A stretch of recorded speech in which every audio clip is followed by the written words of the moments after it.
सभी दर्शकों को नमस्कार। साथियों, आज हम आपको मेहर सिंह अखाड़ा रोहतक में लेकर के आए हैं, जिसके पहलवानों ने बीते वर्ष 58 मेडल जीत करके कुश्ती में इतिहास रचा है। आप सबको जानकर ये बड़ी खुशी होगी कि हिंदुस्तान की एक रेसलिंग एकेडमी में हम आए हैं, जिसका आज मैं पूरे हिंदुस्तान की बात करूँ तो कोई सानी नहीं है। 30 साल पहले स्वर्गीय गुरु मेहर सिंह पहलवान जी ने इसकी स्थापना की और एक छोटा सा जो पौधा लगाया था आज एक वट वृक्ष बन चुका है। अगर भारत केसरी, हरियाणा कुमार, हरियाणा केसरी, भारत कुमार, ऐसा हिंदुस्तान का कोई खिताब नहीं जो इस अखाड़े के पहलवानों ने बारंबार ना जीता हो। अगर नेशनल चैंपियनशिपों की बात करूं तो कोई भी नेशनल चैंपियनशिप हो देश की, अंडर 17, जूनियर, सीनियर, अंडर 23, इसमें बहुत बड़ी भागीदारी पहलवानों की रहती थी। और रवि कोच साहब है हमारे पास सामने। कोच साहब, रवि नमस्कार करो जी हमारे दर्शकों को। पहले सभी को नमस्कार। कोच साहब, इस अखाड़े की जो 2021 में परफॉर्मेंस रही है वो बहुत ही ऐतिहासिक परफॉर्मेंस, उसका एक बार विस्तार से आप हमारे दर्शकों को बताएं जी। मैं मेहर सिंह अखाड़े से रवि कोच, मैं 2021 में हमारे अखाड़े के 58 मेडल हैं।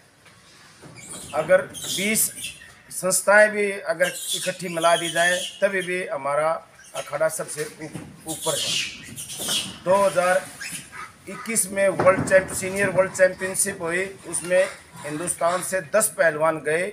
10 में से सीनियर वर्ल्ड चैंपियनशिप में 4 हमारे अखाड़े से थे।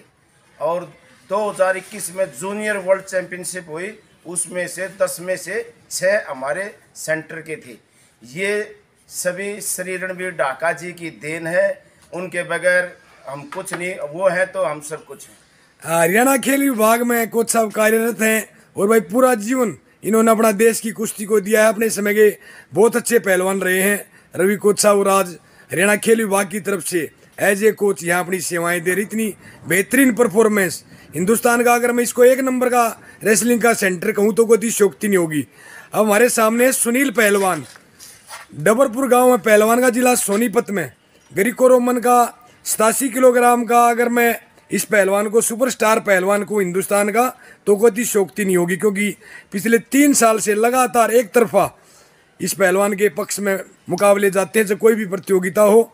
और 27 साल बाद देश को झोली में इन्होंने ग्रीको रोमन का गोल्ड मेडल दिया कि ऐतिहासिक जीत थी वो। 27 साल बाद गोल्ड मेडल ग्रीको रोमन में देना एक बहुत बड़ी अचीवमेंट। और आगे आने वाली प्रतियोगिताएं, चाहे वो एशियन गेम्स हो या 2024 के पेरिस ओलंपिक की बात हो, उसकी तैयारियों में जुटा हुआ सुनील पहलवान इसी अखाड़े की देन है, डबरपुर गांव से। सुनील पहलवान से हम जानना चाहेंगे, पहलवान जी, जो आजकल प्रतिबंधित दवाओं का पहलवान सेवन कर लेते हैं, तो इसके बारे में आपका क्या कहना? पीछे भी आपने पता है टोक्यो ओलंपिक से ठीक पहले क्वालिफाई किया हुआ एक हमारा पहलवान प्रतिबंधित हुआ और उसको डोप में फेल होने के कारण उसको ओलंपिक्स की बहुत बड़ी प्रतियोगिता से हाथ धोना पड़ा। तो जो युवा पीढ़ी है और उसमें डोपिंग में ना पड़े, इसके लिए अपने युवा साथियों के लिए आपका क्या संदेश है सुनील पहलवान? नमस्कार। सबसे पहले सभी को, भाइयों को मैं ये कहना चाहता हूँ कि जो आजकल छोटे बालक है या कोई भी परफॉर्मेंस जल्दी लेना चाह है वो डोपिंग ले लेते हैं, तो लेना नहीं चाहिए, क्योंकि हमारी इंडिया की कुश्ती को एक बहुत बड़ा नुकसान हुआ है। वे हमारे ओलंपिक में नहीं खेल चुके, तो इसलिए ये डोपिंग का नहीं लेना चाहिए किसी को भाई। सुनील पहलवान से मैं जानना चाहूँगा, हमारे दर्शक जानना चाहते भी, आपने कब कुश्ती की शुरुआत की और कहाँ कहाँ आपने मेडल जीते? मैंने कुश्ती की शुरुआत 2010 में स्टार्ट की थी निडानी स्कूल से। फिर मैं यहाँ श्री रणवीर ढाका जी, गुरुदेव जी के पास आ गया, तो मैंने मेडल 2017 में कॉमनवेल्थ चैंपियनशिप में गोल्ड जीता था और 5 साल से सीनियर में आ गया। 5 साल से इसके सीनियर में कोई कुश्ती नहीं हो रही। अच्छा जी, सब मतलब एक तरफा जीत रहा है। एक तरफा किसी कुश्ती होती ही नहीं, वैसे ही कुश्ती दे जाते हैं। हाँ, बहुत बढ़िया जी, बहुत बढ़िया। ये भाई देखो ऐतिहासिक पहलवान है। और मैं दर्शकों को बताना चाहूँगा, आगे आने वाले एशियन गेम्स में और ओलंपिक गेम्स की अगर मैं बात करूँ, परमपिता परमात्मा पहलवान को स्वस्थ रखे और इनको आप टेलीविज़न पर देश के लिए मेडल जीतता हुआ देखें, ये हमारी शुभकामनाएं हैं। आप सभी का बहुत बहुत धन्यवाद।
परमात्मा की दया से कोई भी ऐसी उपक्रम नहीं जहाँ पहलवान हो और हमारे पहलवान ना हो।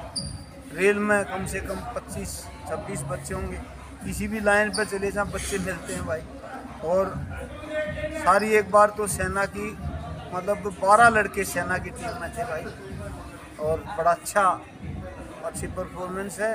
सारे 4-5वां का हमारा सहयोग है, परमपिता परमात्मा की दया से लग रहे हैं। और अभी तो बहुत ज़्यादा अच्छी उपलब्धियाँ और भी आने की संभावना है। काफ़ी टैलेंटेड लड़के हैं। अभी एक छोटा एक लड़का सब जूनियर का 3 नेशनल के गोल्ड दिए, एक लड़का ना भी जूनियर में फर्स्ट, सब जूनियर में फर्स्ट और अभी सीनियर में फर्स्ट। 27 साल बाद सुनील पहलवान ने जो देश की झोली में गोल्ड मेडल दिया 87 किलोग्राम में। अगर मैं ग्रीको रोमन की बात करूं साथियों, फ्री स्टाइल में हिंदुस्तान का स्तर बहुत अच्छा रहा है, लेकिन ग्रीको रोमन के पहलवानों को दूसरे देशों से ज़्यादा कुछ हाथ नहीं लगा। चाहे मैं ओलंपिक की बात करूं, वर्ल्ड चैंपियनशिप की बात करूं, एशियन गेम्स हो या एशिया चैंपियनशिप हो, ये धरती की बहुत बड़ी प्रतियोगिताएं हैं, लेकिन उसमें सुनील पहलवान की जो उपलब्धि थी। और इसी अखाड़े से अगर मैं रियो ओलंपिक की बात करूं 2016 में भी एक संदीप तोमर पहलवान ने क्वालिफाई करके वहाँ पदक के काफ़ी करीब पहुंचा था, और वो भी कोच साहब रणबीर ढाका जी का ही शिष्य था। और मैं कोच साहब रणबीर ढाका जी से दर्शक हमारे जानना चाहते हैं, जी रिटायर आप हो गए, देखो एक ऐतिहासिक स्वागत, ये मैं माफ़ी चाहूँगा बताना भूल गया, आज तक कुश्ती की बात नहीं करूँगा, हिंदुस्तान के खेलों के इतिहास में जो मान सम्मान पिछले 1.5 साल पहले इनकी जब हरियाणा सरकार से एज ए कोच रिटायरमेंट हुआ है, तो इनको 20 लाख रुपए की गाड़ी और इसके अलावा भी अनेक व्हीकल, किसी ने बुलेट मोटरसाइकिल, किसी ने स्कूटी, दूसरे सेंटरों से भी आ करके, तो इस आदमी का जो कुश्ती जगत में स्थान है वो अपने आप में एक ऐतिहासिक स्थान है। और कोच साहब से मैं जानना चाहूँगा कि कोच साहब रिटायरमेंट के बाद भी आप रुक नहीं रहे, रिश्तेदार भी मना कर रहे हैं, परिवार भी मना कर रहा है, और अब सारी इज्जत मान सारी चीज़ें आपको मिली है। अब कौन सी ऐसी चीज़ है जो आपको लगातार रिटायरमेंट के बाद भी, कोरोना जैसी महामारी जो विश्व को हिला कर रख दिया, उसके बावजूद भी आप अपनी इस इच्छा कौन सी है, कोई अधूरी इच्छा है क्या, कोई मतलब क्या लगाव है इस कुश्ती से, रिटायरमेंट के बाद भी आप रुक नहीं रहे, दर्शक जानना चाहते हैं। भाई कुश्ती से प्रेम है तभी तो लग रहे। हाँ, इन बच्चों से भी लगाव है, संस्था से लगाव है, और इतना मान सम्मान दिया ये भी हमारे लिए नहीं था भाई। इन बच्चों को कैसे छोड़ दिया, वैसे सारे मिल के रहेंगे, जुल के रहेंगे तो उनका और अच्छा रिजल्ट आएगा। अब चलो माना इस जमीन को गुलजार ना कर सके, कुछ खार तो कम कर गए जिधर से भी गुजरे हम, कम से कम हमारे रोजगार से तो बच्चे हो रहे हैं, और मेडल भी आएंगे, ऐसी बात नहीं भाई। कोई टैलेंटेड बच्चा मिलेगा तो मेडल भी आएगा, लेकिन फिर भी एक इतने बच्चों को नौकरी लगना भी हमारे लिए, संस्था के लिए बहुत बड़ी बात है, क्योंकि एक रोजगार आज के टाइम में बहुत मतलब दिक्कतदायी बात होगी। और बहुत अच्छी बात है कि बच्चे हमारे सर्विस लग रहे हैं और सारा काम ठीक हो रहा है। और सब बात अभी हम तो यूँ है भाई, उतना टाइम तो नहीं दिया जाता, फिर भी यूँ है कि हर हालत में कोशिश करते हैं आगे जितना भी जीवन बचा है उतना हम कुश्ती में लगाएं और भारत की कुश्ती के लिए काम करते रहें। कोच साहब, मैं कुश्ती का आदमी हूँ, मेरे से आप कुछ छुपा नहीं सकते। ये देश जानना चाहता है कि रणबीर ढाका के तर्कस में कोई ऐसा तीर है जो आगे 2024 पेरिस ओलंपिक में निशाना लगा सके, उसके बारे में बताओ जी कोच साहब। भाई सोच रहे हैं हमारे 4 बच्चे तो खेलने चाहिए भाई। नहीं, खेलने से बात नहीं बनेगी, ओलंपिक का टारगेट तो मेडल का हो, खेल लिए तो मेडल के लिए खेलने। हाँ नहीं, बहुत बढ़िया जी। हाँ, और देखो परमात्मा क्या करता है। अब भी एशियाड है, कॉमनवेल्थ गेम है, उसमें हमारे कम से कम 4-5-6 बच्चे तो भाई हम उम्मीद करते हैं, और बाकी भाई उनकी परफॉर्मेंस पे उम्मीद कर वो मतलब टिका हुआ सब कुछ। बिल्कुल ठीक कहा कोच साहब ने। 2022 में पेरिस ओलंपिक से पहले, 2024 के पेरिस ओलंपिक से पहले 2022 में कॉमनवेल्थ गेम्स, एशियन गेम्स, बड़ा टारगेट लेकर के ये टीम लगी हुई है कोच चीज़ की। और मैं इस अखाड़े को, इन पहलवानों को मुबारकबाद देता हूँ और कोच साहब रणबीर ढाका जी के उज्जवल स्वास्थ्य के लिए कामना करता हूँ परमात्मा से। आप प्रति इतना प्रेम, इतना जुनून है कि अपनी यही सबकी नौकरी से त्याग पत्र दे करके यहाँ इस अखाड़े में कोच साहब रणबीर ढाका जी के एक सहयोगी के रूप में अपनी सेवाएं दे रहे हैं। कोच साहब, प्रतिबंधित दवाएं खिलाड़ी लेकर के अपना खिलाड़ी जीवन बर्बाद कर बैठते हैं, उन खिलाड़ियों के लिए कोई जरूरी बात एक बार बताएं जी।